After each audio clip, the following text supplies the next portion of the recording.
abantu rero bansabye imbabazi kubera imanza baciye kandi ntago mbarenganya nari ntarasobanura nacecetse igihe kinini cyane ariko aho maze gusobanurira umuntu arimo kumva yamara gukurikira shoje ikiganiro agaca mu gikarati mbabarira navugije induru kandi nta nicyo namariye abana ngende kubwira isi ntabwo ndi kubwira itorero runaka kuko hari abana benshi bari mu muhanda bababaye hari abana bakomerekeye muri izo nsengero tuvuga kugira ngo Imana iguha amahoro hari ibintu bipfa hari ibintu bitangwa hari imbaraga zitakara kugira ngo umuntu agere ku mahoro mbibutse ko umuntu adashobora kugera i Kanani ataciye mu butayu kimwe nk'uko nta muntu wahabwa ipeti akiri mu rugamba akiri mu ishyamba nkwibutse ko Imana ishobora kuguhisha ikagushyiraho amabara menshi ayo mabara agatera abantu benshi kuvuga ibitandukanye mwibara ufite uyu munsi wa none nushaka kureka abantu bavuga uko babishaka kuko hari ibara rigaragara kuri wowe nshatse kukubwira ko hari igihe uba muri periode itakwemerera kurira haleluya hari igihe uba muri periode itakwemerera kurira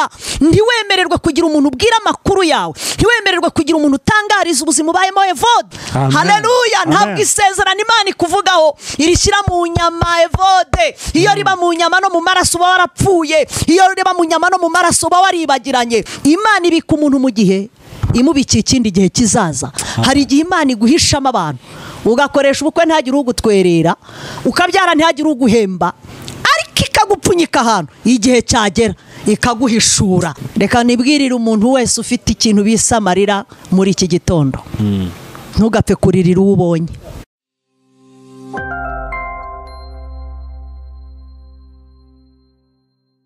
ndabasuje mwese abadukurikiye twishimiye kongera kubana namwe muri iki gitondo cyangwa se kuri uyu mugoroba bitewe naho uherereye inshuti zacu ziri hano mu Rwanda ziri i Burundi abari muri diaspora mwese ndabasuje abantu bari za Mozambique za Zambia turabizi ko mudukurikira muri benshi cyane mwabonye n'ubundi turi kumwe na mama Vanessa kuri kamera twishimiye kongera kubana nawe mama Vanessa murakoze cyane mama Vanessa makuru ni meza turashima Imana banzu turagize Imana tubone kwinjira mu kiganiro Mana turagushimiye gitondo cyiza cy'uyu munsi gitondo cy'umugisha gitondo gitandukanye n'ibindi bitondo byose tugushimiye ko abanye natwe wadukuye mu gicucu cy'urupfu duhaye umugisha wo kubona izuba rirasa aha tugeze ni mu nzu yawe aha tugeze naho kuvugira ijambo ryawe niweze ubugingo bwacu butunganye kandi uyu munsi utwereze kugira ngo tubone ibyiza nukureho ibyago n'amakuba ku buzima bwacu weyura ikirere kandi aha hantu twicaye ijuru ryururuke kubana natwe Mana yo mu ijuru Mana ivuga bikaba itegeka bigakomera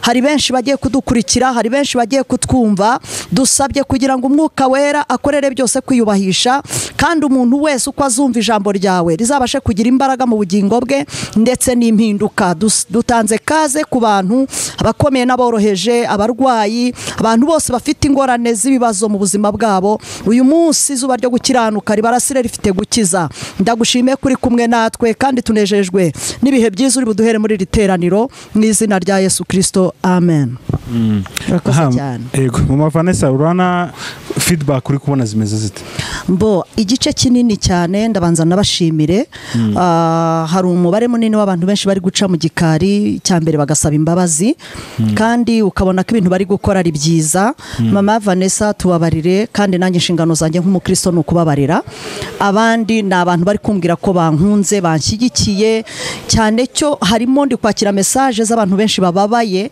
nasanze ibibazo naciyemo abamama benshi bandenzeho hari abantu bafite amakesi akomeye cyane ariko ikintu ushimira Imana nuko babonye ahantu ho kuvugira kuko abantu benshi ntibari bafite ahantu babasha kuvugira ariko nimba umuntu aguhamagaye akakubwira ati reka nanjye nkubwire nduhuke nasanze iyi cano imaze kugira umumaro ku bantu bari bafite ibibazo bimeze nk'ibyo nanyuzemo rero hamwe n'Imana no kujya tuganira ijambo ry'Imana bizajya bidufasha turuhuke rero ndi kuhakira message nziza abankunda abanshyigikiye abantu bandi inyuma bari hafi n'abari kure mbamba kurikirana n'abaca mu gikari bakanyandikira Imana ibaha umugisha uravuze uti hari n'abaza basaba imbabazi kuki bakubwira ko basaba imbabazi kubera iki urabona kese zabayeho z'ibintu bitandukanye nyuma y'ubukwe bwanjye abantu benshi ntago babyakiriye kimwe bitewe n'amakuru batari bazi ariko nyuma yaho ntangiye ikiganiro ku Isezerano TV abantu benshi barimo gukurikira bakurikiye nakurikiye cyane kiriya kiganiro niho nabashe gutanga ubuhamya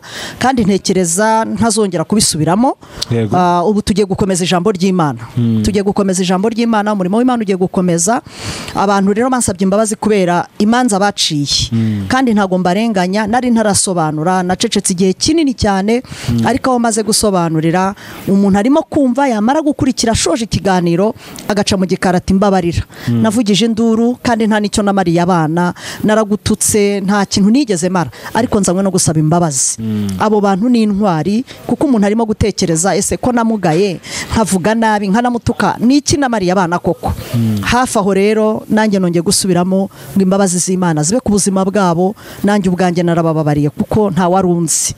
Ubwo rero byatumye numva nongeye gukunda Imana, cyangwa no kumva ko hari abantu bakiri intwari mu kwigaye. Yego. Ya, ibyo ni byiza cyane. Utubigiye cyo kwisobanura cyararangiye, umurimo rero donko nari mfite umuzigo kugira ngo nsobanurire abantu impamvu yanteye gukora icyo nakoze. Numva rero iyi cano ni ijambo ry'Imana. Si bihagaritse ko ubuhamya ntazabutanga, bizajya biterwa n'impamvu n'ijambo nahawe uwo munsi, nimbona ari ngombwa tuzajya tugira icyo tuvugaho. Mbega urikoreshe nk'imfashanyigisho. Yego, nzajya mbikora nereka abantu ko hari igihe umuntu aruhuka cyangwa se bitewe n'ikintu Imana yatanze uwo munsi, cyane ko hano tuzajya tuzanaho abantu benshi batandukanye. Hari abamama benshi bafite ibikomere nk'ibyo nanyuzemo. Uyu munsi wa none rero twakinguye amarembo, ni bimwe nababwiye ngo tugomba gushaka ministeri y'ahantu bagomba guhurira. Icyo kintu Imana izakidushyigikiramo, kandi nzi neza, mfite icyizere cy'uko bizakunda, kugira ngo dushyireho ihuriro ry'abo bamama, ry'abo bapapa bababaye, tubashe kuganira, kandi bizagira intego, bizafasha n'igihugu, bizorohereza abantu. Yego. Uti rero intego ni ijambo ry'Imana. Uyu munsi noneho waduhishiye iki? Ya, ijambo ry'Imana rirahari kandi ni rigari, ntirinarangira, ni urugendo rutazarangira. Bibiliya ni ikintu kitarangira. Ijambo ry'Imana ni ikintu gifasha umuntu mu buzima bwe bwa buri munsi. Ni inkomezi, niyo ubuza abantu ubwira Bibiliya yo muraganira. Nta mpamvu n'imwe yo kuyishyira hasi.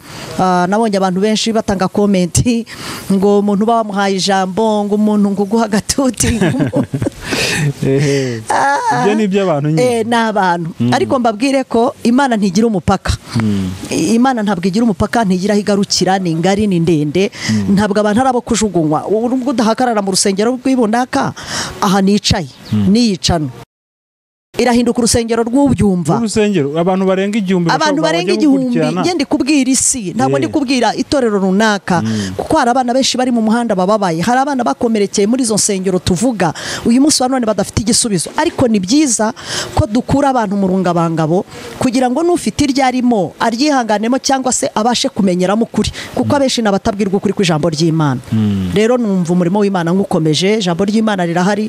Uyu munsi wa none nifuje kuganira nabo ijambo ry'Imana, kugira ngo ubugingo bw'abantu bubashe no gukira. Ubuhamya tuzajya tubutanga, ariko uyu munsi wa none nabateguriye ijambo ry'Imana. Rifite iyihe ntego?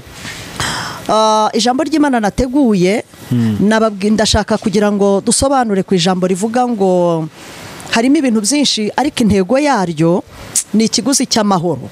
Kugira ngo Imana iguha amahoro, hari ibintu bipfa, hari ibintu bitangwa, hari imbaraga zitakara kugira ngo umuntu agere ku mahoro. Donc kuba Imana yakongera kukurokora, cyangwa kuba Imana yarwana ishyaka ryo kugira ngo ube mu bundi buzima. Intego rero ni ikiguzi cy'amahoro. Amahoro uyu munsi wa none dufite, hari ibiguzi byayatanzweho, hari imbaraga zatakaye kugira ngo aya mahoro aboneke. Ndumva noneho umwanya n'uwawe, utugezeho iryo jambo twumve ikiguzi cy'amahoro. Hamwe n'ibyo, kubera ko turi kumwe, nagusaba ugasenga Imana, ukarisengera, hanyuma umurimo w'Imana ugakomeza nta kibazo. Yego. Turagushimiye Imana ihoraho, turagushimiye murengezi w'ubugingo bwacu, tugushimiye ko uduhaye uyu mwanya kugira ngo tubashe kumva ibyo umugaragu wawe yaduteguriye. Reka mwami iri jambo akubera igikoresho, wowe wivugire icyo ushaka ko abantu bawe babasha kumenya. Reka umuhagarareho, abamarayika barinzi n'ukuri baze bahagararane nawe, kandi mwami n'ukuri umube hafi, wowe wisobanurire abagiye gukurikirana ubu butumwa, kugira ngo babashe gusobanukirwa neza ikiguzi cy'amahoro. Tugushimiye mwami, kandi twizeye ko ugiye kubana natwe mu izina ry'umucunguzi wacu Yesu Kristo. Amen. Amen. Imana iguhe umugisha.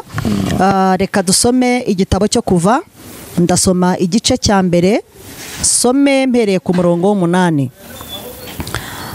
Igice cya mbere igitabo cyo Kuva, some mpereye ku murongo w'8. Titire iravuga ngo umwami wa Egiputa atinya Abisiraheli abagira imbata. Muri Egiputa hima undi mwami utigeze kumenya Yosefu, abwira abantu bati dore Abisiraheli bahindutse ubwoko buturuta ubwinshi buturusha n'amaboko. Nimuze tubashakira ubwenge be kugwira, bikazatuma bafatanya n'ababisha bacu, habaho intambara bakaturwanya bakava mu gihugu cyacu. Nicyo cyatumye babaha abo kubatwara ku buretwa ngo baba barisha imirimo iruhije, bubakira Farawo imidugudu yo guhunikamo Pitomu na Remasesi. Ariko uko barushagaho kubababaza, nabo niko barushagaho kugwira no gukwira. Abanyegiputa banga Abisiraheli urunuka. Abanyegiputa bakoresha Abisiraheli agahato, bababarisha ubugingo bwabo uburetwa bw'agahato. Uburetwa bw'urwondo n'amatafari n'ubundi bwose bwo mu gasozi, uburetwa bwose babahatishaga. Hariho ababyaza, ngeze ku murongo wa 15, hariho ababyaza b'Abaheburayokazi, umwe yitwaga Shifura undi yitwa Puwa. Umwami wa Egiputa arababwira ati nimubyaza Abaheburayokazi mukabona bicaye ku ntebe babyariraho, nihavuka umuhungu mujye mumuhotora, ariko ntabaho umukobwa beho. Maze abo babyaza bubaha Imana, ntibakora ibyo bategetswe n'umwami wa Egiputa, ahubwo bareka abahungu babaho. Umwami wa Egiputa ahamagaza abo babyaza arababaza ati ni iki cyatumye mukora mutyo mukareka abahungu bakabaho? Ababyaza basubiza Farawo bati nuko Abaheburayokazi batamera nk'Abanyegiputakazi, kuko ari abanyembaraga bakabyara umubyaza atarabageraho. Imana igirira neza abo babyaza, ubwo bwoko buragwira burakomera cyane, kandi kuko abo babyaza bubashye Imana ibaha urubyaro baba imiryango. Farawo ategeka abantu be bose ati umuhungu uzajya uvuka wese mujye mumujugunya mu ruzi, umukobwa uzavuka wese mujye mumureka beho. Imana iduhane umugisha. Amen. Ijambo ry'Imana ni rigari ku buzima bw'abantu benshi, kandi iyo ubashije kuryizera ribasha kugira icyo rikora, ribasha no kugira impinduka mu buzima bwawe. Iri jambo ikiguzi cy'amahoro, iki ni igihe Abisiraheli bari bari mu buretwa, bari kwa Farawo, barimo gukoresha imirimo y'agahato. Ni abantu bahuye n'urugendo rutoroshye kandi bari bafite amasezerano. Ni abantu bavutse Imana ibavugaho mu mateka y'akavukire yabo, bari bafite isezerano ry'uko bazagera i Kanani. Mbibutse ko umuntu adashobora kugera i Kanani ataciye mu butayu, kimwe nk'uko nta muntu wahabwa ipeti akiri mu rugamba, akiri mu ishyamba, ataragaragaza intsinzi, ntabwo bamuha ipeti, ntabwo bishoboka. Aba rero bavuzweho n'Imana, Imana ibarahindahira ikomeye, irababwira ngo nzabaha igihugu cya Kanani. Irabirahira, irabyandika, irababwira ngo nukuri igihugu ni icyanyu, ni igihugu cy'amata n'ubuki. Iki gihe rero bari kwa Farawo, bari mu buretwa bukomeye, barimo gukoreshwa imirimo ibabaje cyane. Umugabo yumvaga bafite nta hantu azabajyana, yumvaga nta maboko ashobora kuba mukuramo, yumvaga bidashoboka ko bashobora kuva muri Egiputa, cyane ko barabanyembaraga. Bibiliya nikigaragaza barabanyembaraga, bagakora imirimo y'agahato, bakubaka amatanura, bakamwubakira ibikorwa remezo. Noneho yareba imbaraga bafite, yareba n'ubushobozi bafiteho, akibwira ko mu bwenge nta hantu bashobora kujya. Hari igihe umuntu agera mu buzima bukamugira ingwate, cyangwa akaba mu buzima bw'ibyaha, wenda Farawo mugereranya n'imbaraga z'umwuka mubi ushobora kugufata, ugufashe cyangwa wabigizemo uruhare kugira ngo ube muri ubwo bubata, akumva ko udashobora kuzavamo n'umunsi wa rimwe, akagukoresha imirimo y'agahato. Ariko nimba uwo muntu ari kugukoresha ibyo, unezezwe nuko hari isezerano waba waragiranye n'Imana muri ako gahato. Nimba uri mu buretwa uyu munsi wa none, ukaba uri mu buretwa bw'ibyaha, nezezwa nuko nubwo uri muri uwo mubabaro, hari ijambo Imana ikurikiranye ku buzima bwawe. Imana ihimbazwe. Noneho aba bana bari muri ubu buretwa, turi ku ijambo bivuga ikiguzi cy'amahoro. Uko Imana yabitegerezaga ngo ikibuka n'isezerano yagiranye nabo, iravuga ngo aba bantu bazava muri iki gihugu bigenze biti, bakomeza kurwana intambara. Noneho kuko Farawo yari afite ubwoba bw'uko abona ngo bakomeza kugwira, uko yabababazaga cyangwa uko yabakoreshaga uburetwa, ngo niko bakomezaga kwiyongera. Uko abababaza, uko arimo kubica urubozo, uko arimo arabababaza, niko abana barushagaho kuvuka. Ngo arebye systeme aravuga ati aba bantu nintabica urubozo ntago biri bukundi. Ikibazo cyambwiye ngo umurongo wa 5 ngo muri Egiputa hima undi mwami umurongo wa 8 aho twahereye dusoma ngo hima undi mwami utarigeze amenya Joseph. Aba bana kuri iyi ngoma Joseph yari amaze igihe apfuye. Noneho urabizi ko Joseph mwene Joseph uyu mwana w'umuhungu umwe wagiye kuba umwami muri Egiputa, umuhungu wa Rasheli. Nukuvuga ngo igihe yari ari hano ayoboye ubu bwoko yabatoje gusenga, abatoza ibintu byiza, abatoza kubaha Imana, ngo biragenda bijya mu nyama no mu mitsi no mu misokoro. Nubwo bari muri Egiputa kiriya gihe wibuka ko yari ahayoboye igihe yabamujugunyaga bakamugurisha kwa Potifari, wibuka avuye muri gereza byabaye ngombwa ko ahita ajya kuba premier ministre wo kuyobora kiriya gihugu cya Egiputa. Aha rero niho bamusanze abana nabigihe kitari gitoya arasaza aza gupfa, Joseph arapfa. Noneho nyuma yo gupfa uyu Farawo turi kuvuga kuko Bibiliya abafarawo benshi, uyu Farawo niwe waje akurikira Joseph amaze gupfa. Farawo Joseph agiyeho ngo yitegereje ubwoko buri muri icyo gihugu ngo asanga Isiraheli ngo ifite ubundi buzima. Noneho mu kwitegereza ukuntu bameze abarebye aravuga ati aba bana bafite imico itameze nk'iy'abandi bantu, nakora iki kugira ngo mbananize cyangwa be kugwira bakandusha amaboko? Kuko yagize amakenga aravuga ngo nihabaho intambara hakabaho ikindi kintu runaka, aba bantu ni benshi kandi bazarushaho kuturwanya, nibaturwanya bazatunesha. Bibiliya nayisomye irambwira ngo aravuga ngo nimuze tubigira ubwenge. Ijambo kwigira ubwenge ni ijambo rikomeye. Umuntu akwigira ubwenge wakibwira ko ubwenge ari kukwigira wowe ntabwo ufite.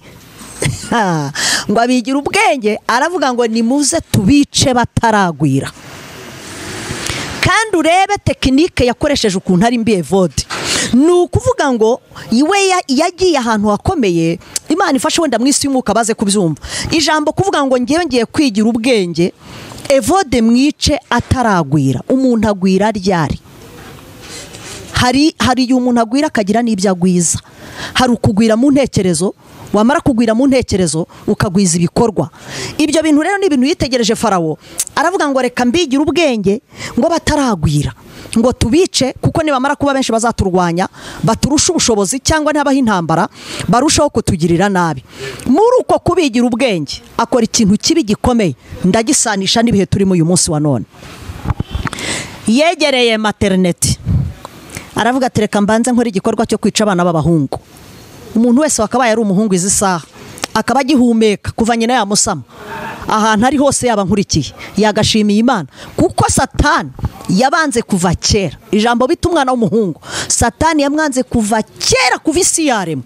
Na Yesu ubwo akivuka ari umuhungu ntabwo Herode yigeze anezezwa nuko umwana yavutse, kubera ko habayeho amakenga yuko ubwami bushobora kumunyagwa, kandi koko byarangiye bibaye. None uyu mugabo we ngo akora igikorwa cyo kuvuga ngo reka mbice bataragwira, akora ubugome ndenga kamere, abahera mwivuka. Ngira ngo nkubwire ngo nimba Imana yaravuze ngo uzabaho, ijambo riravuze ngo uzabaho nubwo baguhize mama wakigusama. Ariko uyu munsi wa none imyaka ugezeho, suko utahuye n'abakugambanira, suko utahuye n'impfu zitandukanye, ariko Imana ikwimanye kubera impamvu turi burebe mu kanya gatoya. Amen.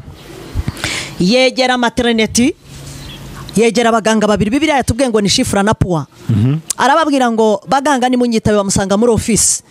Arababwira ngo ndashaka igikorwa kimwe cy'uko umuhungu uri buvuke agomba gupfa. Yego. Itegeko riranzurwa. Baravuga ngo umwana wese uvuka ari umuhungu agomba gupfa, ntago agomba kubaho. Kubera iki agomba gupfa? Oya, nabyanzuye nka president, nabyanzuye nk'uyoboye, ntabwo nkeneye ko abana b'abahungu babaho. Urumva uwavutse ari umuhungu wese agiye mu kaga atabigizemo n'uruhare. Nta ruhare ababyeyi babigize, umwana nta ruhare yabigizemo kugira ngo avuke, ariko agonganye n'umunsi mubi, agonganye n'igitondo kibi, agonganye n'itangazo rivuga ngo uyu munsi ntago uri bubeho. Hanyuma ababyaza baramubwira bati waduha impamvu, ariko kubera ko bari mu maboko ya bosi baramubwira bati yewe ntago byoroshye, ariko itegeko duhaye biragoye. Urumva bamuvuye imbere, ntago bamwemereye mu mutima, wenda ku munwa baravuze bati yego turagerageza, ariko Bibiliya yaduhaye amakuru. Abana b'abakobwa bakoze ikiganiro baraganira. Shifra baza Puwa aramubwira ati uri tayari kumena amaraso? Undi aramubwira ngo ntibishoboka, nimba twarabyaye tukamenya kumenya igise cy'abana, biragoye kugira ngo ufate umwana ukivuka umunige, biragoye kugira ngo ufate umwana wamaze gusama umuhotore ubizi neza ko mu nda yawe hagezemo umwana, biragoye.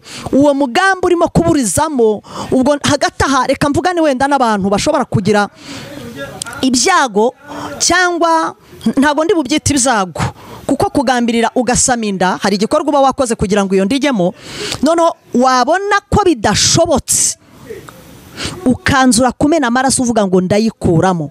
Burya nubwo ubikoze bikaba uyu mwana agapfa, ikibazo imbere yawe wishe umuntu, kuko uyu muntu Imana yari imufiteho undi mugambi muremure, none ububurijemo nk'uko Farawo yabigambiriye. Ariko abakobwa baraganira bavuga bati oya, ntabwo turi bubikore, ntabwo bishoboka kumena amaraso. Bombi biranga.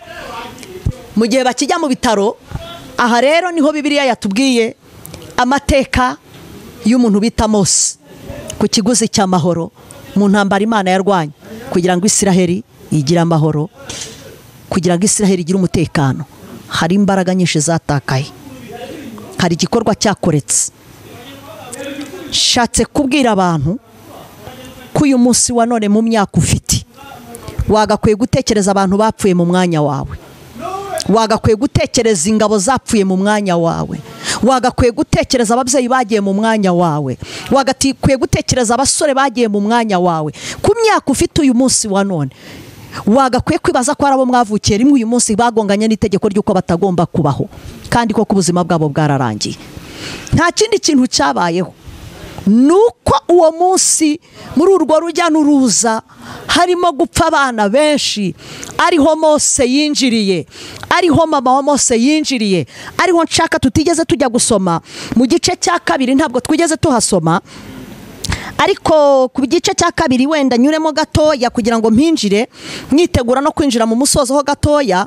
Nuko ibice bibiri umurongo wa 5 havuze ngo umukobwa wa Farawo amanurwa no kwiyuhagira mu ruzi, abaja be bagendagenda ku nkombe y'uruzi, abona kato mu rufunzo, atuma umuja we kukazana, agapfunduye abonamo uwo mwana, umwana ararira, aramubabarira, atuyu n'umwana w'Abaheburayo. Mushiki we abaza umukobwa wa Farawo ati sinajya se kukuzanira umurera uwo mu Baheburayo kazi ngo amukurerere? Umukobwa wa Farawo aramusubiza ati nuko genda umunzanire. Umukobwa aragenda ahamagara nyina w'uwo mwana, Imana ihimbazwe. Muri aka kajagari kabapfuye benshi, Imana yarokoreyemo Mose. Nkuko nawe mu bantu benshi ibihumbi n'ibihumbagiza bapfuye, Imana yakwimanye ikimana ubuzima bwawe, ikaguhisha. Harakati Imana yaguhishemo, hari uburyo Imana yakubundikiye, hari uburyo Imana yanze kukwimana kuko yabonaga uri umunyamumaro. Igihe nyina wa Mose yari amutwite, ntabwo Imana yigeze itakaza gukurikirana icyo yavuze kuri Mose mu buhinja bwiwe. Ntabwo Imana yigeze ikura amaso kuri nyina kuko yari izi ko hari umuntu ateruye.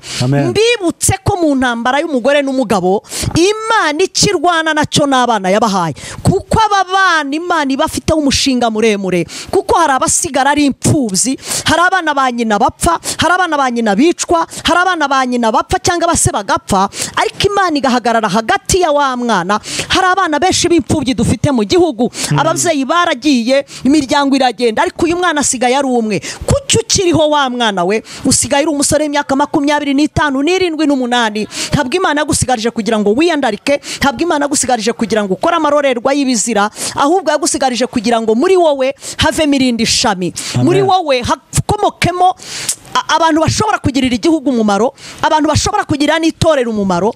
Ushobora kuzavamo umushumba, ushobora kuzavamo umuyobozi mwiza. Ni nayo mpamvu Imana yakurinze. Ngira ngo nkubwire ngo ijambo ryatubwiye mu gice cya mbere ngo Farawo aravuga ngo nimuze tubigira ubwenge. Hari umuntu uza akakwigira ubwenge akakwica utaragwira, akakwica mu myaka ya 15 kubera inshuti ugendana nazo, ukangira ikukiri mutoya. Haleluya, Imana ihimbazwe. Ukangira ukiri muto. Ariko mu gice cya kabiri Bibiliya iravuze ngo umwana w'umwami ngo amanuka agenda ku ruzi, ngo ajya gureba abona amakato. Mu kato hari monde. Byagenze bite kugira ngo uyu mwana agere mu kato? Reka nkubwire ngo turi ku kiguzi cy'amahoro.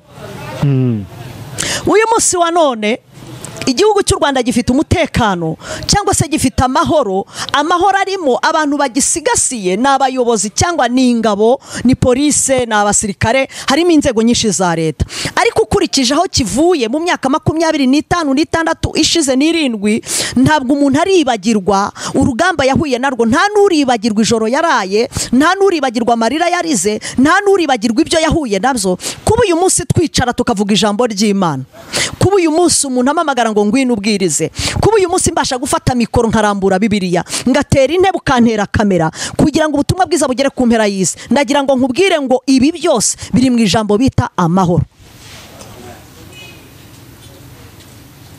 Ijambo bita amahoro ni ikintu gihenze evodi. Iyo umuntu adafite amahoro ntaryama, iyo umuntu adafite amahoro arahagaze, kandi ni igikorwa gikorekera mu mutima kigasembura ibintu bikomeye bigaragara ku mugaragaro, kuko iyo umuntu yabuze amahoro mu mutima ashobora kubigaragariza mu gikorwa kitari cyiza.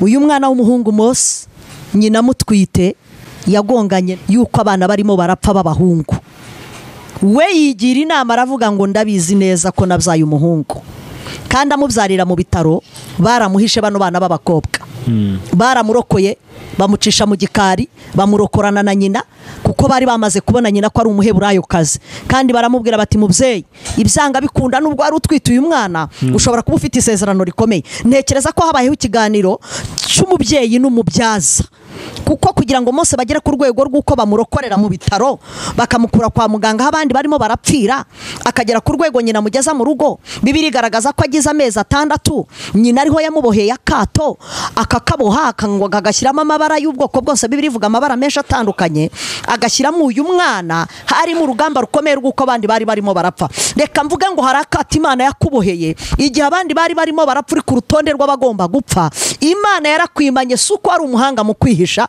suko ari umuhanga mu kurukumira, ahubwo nakati Imana yakuboheye. Ahubwo reka turebe uyu munsi mu burinzi Imana yagushyizeho nuwuhe musaruro uri kugaragariza Imana. Muvyeyi ko Imana yakurindiye kwiseta nk'abandi bana bose, uyu munsi wa none nuwuhe mumaro ufite. Nihuse rero kugira ngo ngere ku musozo w'ibyo nshaka kuvuga, Bibiliya iragaragaza uburyo Mose bamuboheye akata kabohewe na nyina ngo akagashyiraho amabara menshi atandukanye.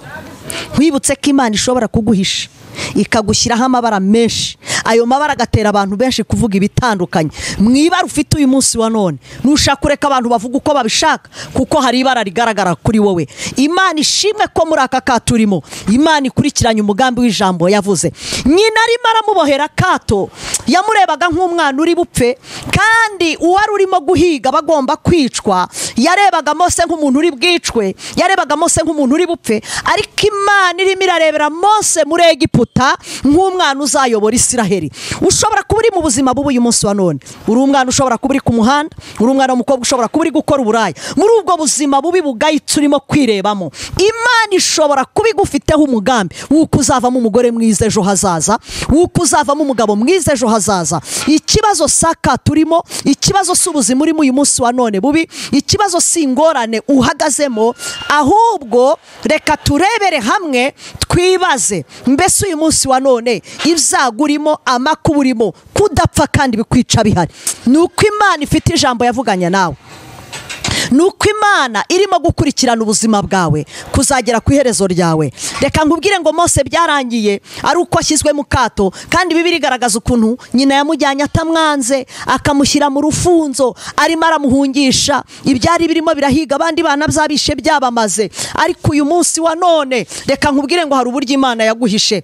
Akimushyira mu kato, akimugeza mu kato rero yamushyize ku nkombe y'uruzi. Bibiliya ivuga ko yamushyize ku nkombe. Reka nkubwire urufunzo urimo, hari amaso y'Imana ari kukureba. Hari ubuzima urimo bumeze nk'urufunzo, abantu batagufitiye impuhwe, abantu batagufitiye imbabazi, ahubwo buri wese ari gukereye ubuzima wicayemo uyu munsi wa none. Yagakwiye gupfa, yagakwiye kumera gutya, yagakwiye umuntu wese arimo arakujajinga akurikije akaturimo, akurikije urufunzo urimo.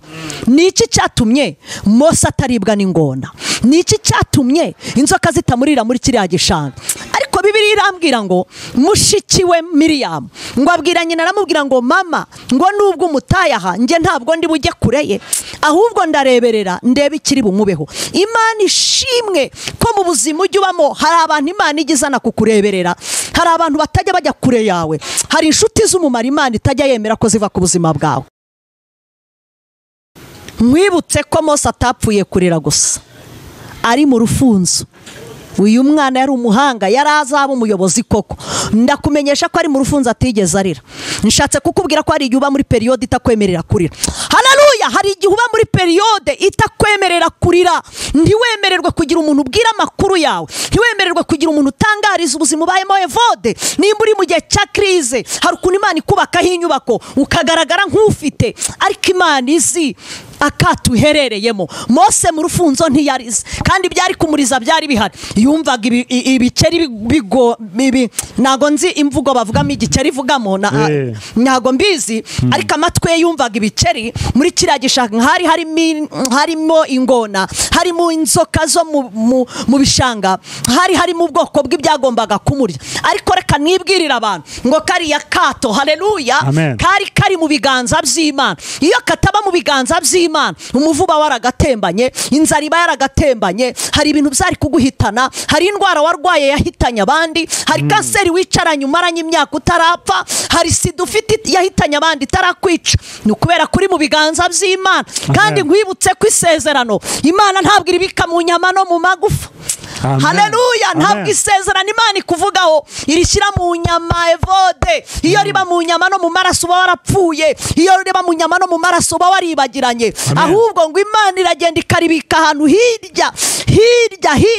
Mwibutse ko amagufa ya Elisa, kubera isezerano ryari riri kuri Elisa, yigeze igihe kimwe apfa, ariko ngo bamujugunyeho intumbi irazuka. Kubera ko isezerano ntabwo ripfa, iyaba ripfa ntabwo kiriya gikorwa cyari gukoreka. Umwana mukato yagumyemo ntiyarira, ahubwo yarize igihe kigeze. Bibiliya nayisomye irambwira ngo muri ako kato yarahiriwe cyangwa araharara.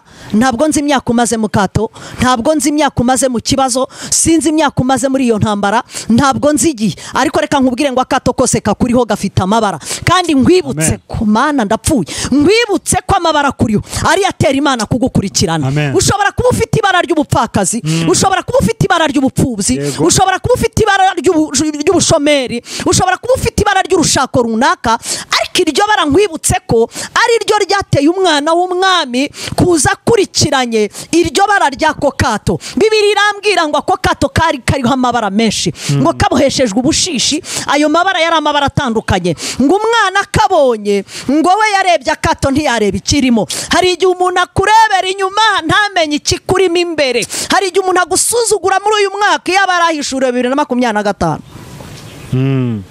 Evo Karame. Hari abantu bashobora kuba baragusetse nko muri 2003 cyangwa na 4. Oya niko bimeze. Nk'umuntu wagusetse 2004. Bati ntacyo azigezaho. Iyaba yari kwerekwa 2022. Wicaye ufite kamera yawe, ufite channel yawe, Isezerano TV, abantu bakomeye n'aboroheje. N'umugore n'abana. Ewe data we, hari umuntu wavuze ngo tumwigire ubwenge, tumwica ataragwira. Ariko basanga mu mvugo y'Imana harimo kuzabyara ugaheka, harimo kuzagira umugore akakubaha, harimo kuzitwa umugabo nawe ukitwa umugabo mu rugo rwawe. Rero bivuze ngo mama wawe nuko wenda ataduha amakuru abayaciriho, ntabwo mbizi, ashobora ntawuhari. Ariko mami yaba yarakiriho yakatubwiye amateka akavuga ati ndayevode nkiyisama, barayiroze barayizinze namubyaye mu ngorane mu makuba, ariko reba ko Imana yemeye kugenda ugasigara ufite kamera. Bishatse kuvuga ngo hari ikintu Imana yavuganye nawe ntushobora gupfa kitararangira. Ufite misiyo yakuzanye. Niyo mpamvu Imana ijya gusubiza umuntu itareba amarangamutima y'abantu, ahubwo inyura mu nzira igomba kurokoreramo umuntu wayo mu kiguzi cy'amahoro. Mbibutse ko uyu munsi wa none igihugu cy'u Rwanda gifite amahoro, ariko hari amaraso menshi yamenetse. Hari abana bemeye kwitanga, bemera guhara ubuzima bwabo kugira ngo tube turi kwidegemza mu mahoro. Imana kugira ngo ikure Isiraheli mu buretwa yaremeye abana b'imfura bose barapfa barashira. Icyo ni ikiguzi cy'amahoro. Nimba Imana yemera ko abantu miliyoni bapfa kugira ngo ikure umuntu mu buretwa, hari ingabo nyinshi zitakara, hari ubuzima yemera ko bugenda, ariko umuntu ishaka mpaka igize gute, mpaka imushyikiriye. Uyu mwana ari mu kato, Farao yari yamushyize ku rutonde rw'abagomba gupfa. Farawo yari yamushyize kuri lisite y'abatagomba kubyara.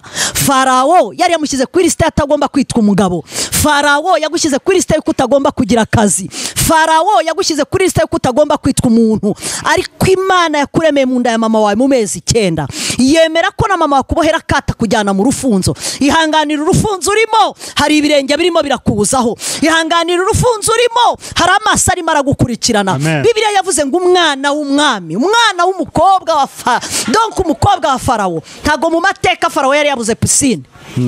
Imana iteza ikibazo kugira ngo ikemure ikindi. Ntibazakubeshye Farawo yari umugabo. Yari umugabo ufite amateka, yari ayoboye igihugu, yari umuntu ufite ubuzima. Ntago mu gipangu cye hari habuzemo pisine. Ariko ngo iryo joro, hari ijoro Imana igendereramo umuntu. Ntabwo Imana izabura inzira zo kugutabara, ntibishoboka. Isanga umukobwa haryamye. Marayika aramubwira ati ariko se muko nkaho uryamye koko ufite ikibazo gikomeye. Nta nubwo ushobora gusohoka mu gipangu ngo utemere ujye mu gishanga urebe papa wawe masamba yaboye n'imigezi. Umwana yumvirijwe aravuga ati ariko nibyo mba mu gipangu maranonga amazi kamanuke ntembe. Urumva umwana wo mu gipangu, umwana wo kwa Farawo cyangwa wo ku mwami aba afite abajana bajajabye byumvikane, abamuhungiza, abamuhanagurira inkweto. Umwana aba afite abantu bamugendaho cyane. Rero umwana mu gitondo arabyutse akomangira Farawo, ndafashishwe. Aramubwira ati papa ntabwo nkeneye koga amazi yo mu gipangu. Habaye iki? Ndashaka gutembera. Hehe, ndashaka kujya ku ruzi. Ubwo urumva wenda yaranarwumvaga mu mateka. Kumbe hari umuntu uri mu rufunzo Imana ishaka guhuza n'igihe cye. Mwibutse ko Imana itayobewe abantu yaguhuza nabo b'umumaro. Mwibutse ko abakugirira umumaro Imana irababitse. Imana ibika umuntu mu gihe imubikiye ikindi gihe kizaza. Hari igihe Imana iguhishamo abantu, ugakoresha ubukwe ntihagire ugutwerera, ukabyara ntihagire uguhemba, ariko ikagupfunyika ahantu igihe cyagera ikaguhishura. Mwana yasohotse mu gipangu nta makuru yari afite ko hari akato. Ahubwo ndashaka kukubwira icyamukuruye ngo ari kugendagenda ku nkombe atembera, abajajabyi bamuri inyuma bamuhungiza, bamuhungura isazi, imibu n'ibintu byose bamuhungiza, bamukora dekorasiyo, ngo amaso ye abona akato. Ngo akururwa n'amabara, agenda agiye kureba amabara agize akato. Hari ibara rikuriho rizatera umuntu kugukunda. Hari ibara rikuriho rizatera umuntu kuva mu byimbo, abukomeye n'uworoheje. Ariko ibara ufite uyu munsi rizatera Imana gukora. Ngo umwana araza umukobwa, ngo arakitegereza, arakareba ko Mose atarize mbere.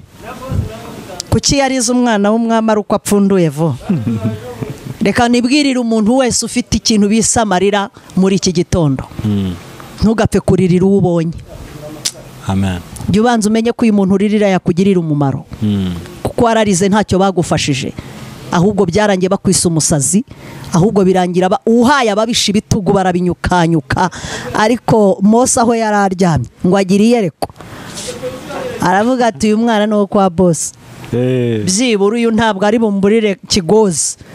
Ngo ararira muri kwakurira kwamugirira imbabazi. Ndakwifuriza ko Imana yaguhuza n'umunyembabazi muri iki gitondo. Evo, ndakwifuriza ko hari uburyo Imana yaguhuza n'umunyembabazi mu buzima bwawe.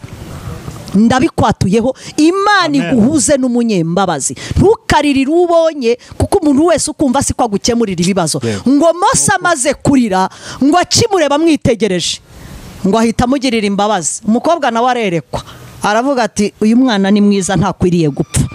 Kandi uko biri kose ni umwana w'Abaheburayo. Umukobwa ati ko data yamaze abantu, nkaba mbizi neza ko uyu mwana ari ku rutonde rw'abagomba gupfa. Ndakora iki kugira ngo uyu mwana arokoke? Nkwibutse ko abantu bose uri kwita abanzi bawe hashobora kuvamo n'ibiganza byakurokora. Abo wita abanzi, abo ubona bashobora kuguhagurukira, si igitangaza ko ari nabo Imana yakoresha bakakugirira neza. Ngo aramuterura amuvana mu kato, kandi umufashe papa we niwe wamaze abantu, papa we niwe wabahitanye. Hari abantu bagiye barokokera mu biganza by'ababisha. Bibiliya iravuga ngo umuntu wavuzweho n'Imana ajya arokokera mu bintu bine. Icya mbere, arokokera mu biganza by'ababisha, aho bamutegeye si hagwa, hari amaboko Imana inyuranya. Imana irinda ijambo yamuvuzeho. Imana igira uburyo inyuranya amabara ku muntu wavuzweho n'Imana. Ngo mu gihe akibitekereza, ngo ari kukigirira imbabazi, avuga ati mbega icyana cyiza, mbega igihungu cyiza, aravuga ngo uyu ntabwo akwiriye gupfa. Baba jajabye bati turabona akwiriye gupfa. Tugira abantu rero bagukatira urwihuse. Abakobwa bo mu gipangu urumva abashinzwe kurera wa mukobwa, oya mwice, uyu ni umwana w'Abaheburayo, abandi banako bapfese nawe napfe, nakwiye kubaho. Ntagakwiye. Umukobwa ararahira aravuga ati oya, uyu mwana ndamurokora, ahubwo reka njye kurekarama kuri data. Haravuga ati subu turakuraho umukozi wo kumurera. Bibiliya yambwiye ngo hirya ye hari umuntu umureberera. Imana iguha indeberezi zigufitiye umumaro.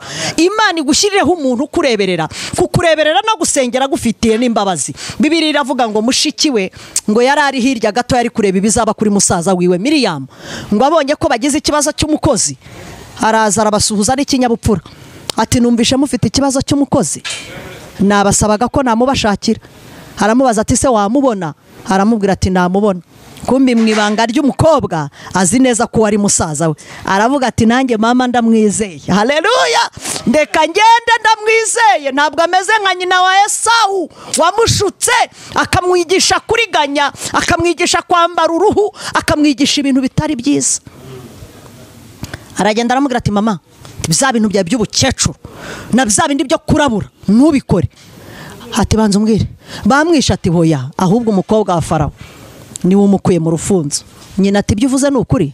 Aramwishe tayari, reka da, yarahiye. Ahubwo arambwe ngo ninza n'umurera, nge nje kugutwara, ariko ntugaragaze kuri mama wa Moyize, ntubyerekane, ntubikore, uhishe ibimenyetso byose kugira ngo tugere ku ntego yo kuzarokora bene wacu. Ibaza umugambi Imana ari ifite kuri Mose ku mezi 6. Utekereze kugira ngo ayobore Egiputa mu myaka igeze mu 100 n'ingahe. Umugambi w'Imana ntujya uyoba, kandi ntushobora no kwicirwa. Nubwo wagambanira umuntu ngo apfe, ntashobora gupfa Imana itamutanze. Nubwo washora ibiguzi, ugashora ubutunzi bwawe, ukishyurira abakwica, ukishyurira abaguzi, Imana itarekuye uwo muntu urahomba. Narabivuze ngo kwica umuntu ntapfe bitera isoni.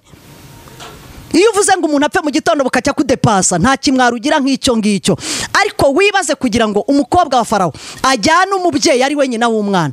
Umubyeyi nagerayo rero nawe yashyize mu biciro. Reka nkubwire ngo igihe kirageze ngo Imana ishyireho n'indi kiza akababaro rata. Amen. Mvuge ngo amen. Igihe kirageze ngo Imana ishyireho n'indi kiza akababaro. Haleluya! Igihe kirageze ngo Imana ishyireho indi kiza akababaro. Mu byagukereje Imana izashyiraho indishyi. Umubyeyi yageze imbere y'umukobwa, haramubwira ngo urashaka iki? Haramubwira ati umukobwa arambwiye ngo mukeneye umukozi. Mwibutse ko haleluya, uyu mubyeyi yarafite imvugo y'ubwenge. Imana ihereza ababyeyi ubwenge mu gihe cy'imperuka. Yarananiwe kwirata ku mwana ari uwe, ariko yahishe ibimenyetso. Haravuga ati shingiye ku mezi 9, nshingiye mu rufunzo yarayemo abandi bari muri beriso, reka nanjye mwiramburireho. Abwira umukobwa, aramubwira ati kugira ngo mbarerere murampa ngahe? Hajyaho ibiguzi. Bibiliya igaragaza amafaranga. Aravuga ati kugira ngo mbarerere uyu mwana murampa amafaranga. Ikindi kandi amashereka yanjye ni mazima, nta virusi mfite, uyu mwana aracyakeneye ibere. Kumbi nyina afite amakuru ko agomba kwiyongereza umwana. Haleluya! Akamwonsa agakura, arwanira ishyaka ry'amahoro. Umukobwa aramubwira ati rero njyewe ntabwo turi buvugane, ahubwo reka ngushyire papa mwumvikane ibiciro. Uzi icyo nyina wa Moyize yakoreye Farawo amugeze imbere mu gipangu? N'amateka. Yamugejeje imbere ye, aramubwira ati nyakubahwa, umwana wawe akeneye konka amashereka, ntakeneye imfashabere, kuko igihe cy'imfashabere ntikiragera. Arashaka tekinike yo kwiyongereza umwana amashereka y'Amaheburayo, hatazagira ikimuvangira akiri mutoya, akavangirwa mu bwenge akiri mutoya. Haravuga ngo uyu mwana akeneye indyo yuzuye. Umubyeyi wose agomba kurya ibiryo byuzuyemo intungamubiri. Ikindi cya kabiri ni ingurerera umwana, ntabwo nzajya mu gikoni. icya gatatu ni inkurerera umwana ntabwo nzajya kumesa ugomba kuzana mashine cyangwa ukangaza ababoyi bagomba kubimesa nge ngomba konsa umwana ntari stresse kandi ukampa icyumba ukampa n'ibikoresho bigomba kurera uyu mwana ni umuhungu nyina yari afite ibanga ry'uko umwana wazayobora abwira farawo ngo mu bikoresho umpeme ibitabo kandi ikindi cya kabiri umperezemo igikinisho cy'imbunda kuko yari azi ko umwana afite iyerekwa ry'uko azakora igisirikare haravuga ati uyu mwana nintamutoreza muri Egiputa ejo ngo ahangane n'ababisha bizangora farawo areba umubyeyi haramubwira ngo uri tayari kunderera uyu mwana haramubwira ati nge nzakurerera ariko umpa ibikoresho by'ibanze bamuhaye icyumba cya wenyine tekinike nguko nyina wa Mose yateruraga Mose ari kumushyira ku ibere akamubwira ati wibuke ko hano atari iwacu hano turi mu buretwa dufite gakondo twasezeranijwe nguko umwana ari konka urazi iyo twonsa abana burya urukundo rw'umubyeyi n'umwana ruba mu maso uzarebe iyo urukonsa umwana w'uruhinja ufite umugore uzarebe umwana we yafashe ibere ahita areba mu maso ha nyina harya niho baganirira niho akurura ubuzima bwose bwa nyina niho urukundo rwabo ruzamukira uko nyina yonsaga umwana baratwigishije mu ishuri baratubwira ngo Mose yonsa imyaka 15 akijya ku ibere cyava no kurya atize kiruka kikaza kigahita gisanga nyina aho yicaye ati mama y'inyonyo kombi hari amakuru barimo we na nyina bari muri tekinike zo kugwiza imbaraga zo gukomera umwana wonse agira imbaraga umwana wonse agira ubushobozi mu mitekerereze uko umubyeyi yamwonsaga ngo ni nako yamuseguraga igitabo cy'amategeko mwibutse ko Mose ari mu bantu banditse igitabo cy'itangiriro munyemerere ndumva tugeze igihe cyo gusoza ariko reka mbanze nkubwira ikintu kimwe cy'ingenzi ntabwo nzi mwirerwa ryawe aho warerewe nta nubwo nzi amateka y'abakureze ntabwo nzi ubuzima waciyemo ariko Bibiliya yampaye amakuru nyina wa Mose yagoze gutya arera umwana we mu gihe burayo ngo akajya mwonsa amashereka anamutoza umuco w'iwabo reka nkubwire ko muri uyu mwana iyo yonsa agahagara aboga kandi aboga ibyo yonsa hari imico y'abantu tubona ntitwirirwe tujya gushakisha aho baciye ahubwo biterwa n'amashereka bagize gute bonse icyo kintu uracyumvishe hari imico y'abantu tubona ugasanga duciriye urubanza umwana dufashe umwana tumukubise hasi umwana uramufasha umwisindaya umwana uramufasha umwisema ibobo hari amashereka yonse hari karande yakuye muri family hari ibintu byamukurikiranye mu mateka y'iwabo ariko uko nyina ngo yamwonsaga ngo yamubwiraga ko ari umuheburayo akamubwira ati Egiputa ntabwo ari iwacu dufite gakondo y'iwacu ngo akajya amusegura igitabo cy'amategeko ngo yamara kumusegura igitabo cy'amategeko ngo umwana akabyuka agasoma mu gihe uwawe ntazi ibyo uri kumurazaho mu gihe uwawe ntazi ibyo urimo kumutoza ariko Bibiliya irambwira ngo Mose yasomye ibitabo ngo nyina akajya amutoza ibintu byose biza kurangira umwana akuriye kwa Farawo kandi biza kurangira ayoboye Egypt muza gukomeza igitabo cyo kuva mu kiguzi cy'amahoro nuko byarangiye Imana yatanze ingabo nyinshi kugira ngo Mose abeho kandi koko no ku ngoma yayoboye Imana yatanze abantu benshi barapfa Egiputa yapfushije ifu kugira ngo abantu bakurwe mu buretwa nyemerera uyu mwanya dufatanye gusenga Imana kubwira ijambo ntabwo nzi urufunzo urimo nta nubwo nzi warugushyizemo sinzi n'uwakuboheye akato ariko amabara yose akuriho reka nkubwire ngo ibara ryose rikuriho Imana igiye kurikurikirana kuba utarapfiriye muri buriya buzima kuba utarapfiriye muri buriya businzi nge ndavugana n'abantu barushye ndavugana n'abantu bababaye ndavugana n'abantu badafite ubuzima uyu munsi wa none mu isi y'umwuka hari abantu bababaye mu isi y'umwuka hari abantu barushye hari abantu bagowe ariko reka nkubwire ngo Imana ikikurinze uyu munsi wa none igufiteho n'umugambi mwiza Imana y'amahoro ikumpera umugisha nyemerera dusenga n'Imana kubwira ijambo mvuge ngo Imana ikurindire muri aka kato muri uru rufunzo rugoswe n'ingona n'inzoka muri uru rufunzo ruri mu rusaku muri uru rufunzo rw'ubushomeri muri uru rufunzo udafitemo igisubizo reka nkubwire ngo ibara ryose rikuriho rigiye gutera Imana kumanuka rigiye gutera Imana gukora ufite ibara ry'ubupfubyi ntugira kirengera ufite ibara ry'ubupfakazi ntugira kirengera yewe uri intabwa n'ubuzima bwawe ntibufite ishusho nta nuwo wasobanurira avi yawe ngo umubwire ngo ndi runaka ni mwene nde hari amazina yaburiwe irengero ariko Bibiliya itanze igisubizo ngo abaheburayo barabajwe ngo kuki badapfa Farawo yabajije Shifura na Puwa, haravuga ngo nabahaye misiyo yabanani, ngo baramubwira ngo reka tukubwize ukuri kandi tukwerurire, ntabwo abaheburayo bameze nk'abanyegiputa, abacu bataragera ku ntebe babyariraho. Isezerano riba ryasohoye kare. Reka nkwifurize ko Imana ikuzanira ibise abaguhotora batarakugeraho.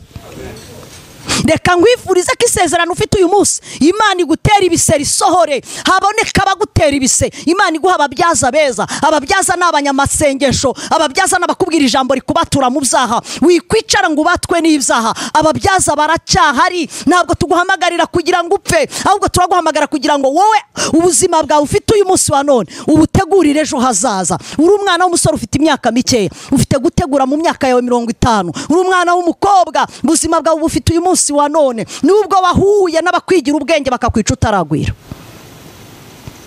Hari ubuzima bwawe bwangiritse ku myaka yawe mike cyane, ariko Bibiliya iravuga ngo ibyo byose Imana igibasha kubikuraho, ikaguha izina rishyashya, ikaguha ubuzima bushyashya. Iyo arindiye Mose mu kato, nawe ibasha kuhakurindira. Reka ngusengere Imana, Imana igukomereza amaboko. Ntuzabura abakureberera, ntuzabura abanyamaboko, ntuzabura abagira neza ku buzima bwawe, ntabwo uzabura abatabazi. Wikumva kuri imfubyi, Imana ifite ababyaza. Wikumva kuri umupfakazi, Imana ifite abaguhumuriza. Wikumva kuri umugabo upfuye, Imana ifite abandi bagabo bakomeye bagenzi bawe. Munyemerere dusenge Imana kandi dukomeje ijambo ry'Imana. Hanyuma rero ndagushimiye wowe twabanye, ndagushimiye wowe wankurikiye. Reka ngusengera Imana, Imana y'amahoro ikugwiriza imbaraga muri ubwo buretwa Imana yahagukura, muri ako gahinda Imana yahagukura. Mana mu izina rya Yesu, uri mwiza, ubere mwiza abagutegereje bose. Uburetwa bukabije kuba bwinshi ku bantu, buretwa bw'ibyaha, abantu baruhiye mu buretwa butandukanye. Ariko nyemerera iki gicamunsi ukura abantu mu byago n'amakuba,